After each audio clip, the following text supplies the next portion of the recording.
মাছটা দেখতে কি সুন্দর কাচের মতো চকচক করছে। আর এই কাঁচের কথা বলতে আমার একটা কথা মনে পড়ে গেল। সত্যি এই কাঁচের মতো মনটাও আমার ভেঙে গেছে। তো যাই হোক, সেই সব কথা বাদ দাও। মাছটা দেখে তোমরা নিশ্চয়ই বুঝতে পেরেছো, নতুন করে আর চিনিয়ে দিতে হবে না। এটা নদীর গাংমৌরলা মাছ। মাছের মধ্যে টমেটো কুচি, পেঁয়াজ কুচি, কাঁচা লঙ্কা কুচি, আদা রসুন বাটা। তারপর মাছের মধ্যে দিয়ে দিলাম পরিমাণ মতো হলুদ গুঁড়ো, লবণ আর লঙ্কা গুঁড়ো। এর মধ্যে দিয়ে দিলাম বেশ খানিকটা সর্ষের তেল। এবার সর্ষের তেল দিয়ে সবগুলো একসাথে ভালো করে মাখিয়ে নিলাম।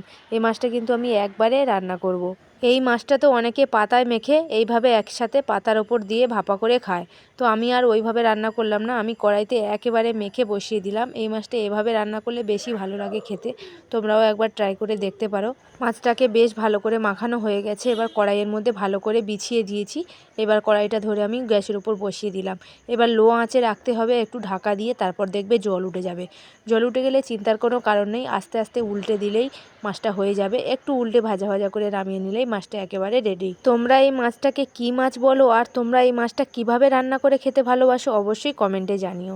2 দিন ধরে ভিডিও ছাড়িনি, ভালো লাগছিল না বলে। আর ভিডিওতে ভয়েস দিতে একদমই ইচ্ছা করছে না। ভয়েস দিতে গিয়ে যেমন গলার কণ্ঠটা যেন কেঁপে যাচ্ছে, খুব খারাপ লাগছে। তো জানি না কী বলেছি, যদি কিছু ভুল বলে থাকি ক্ষমা করে দেবেন প্লিজ।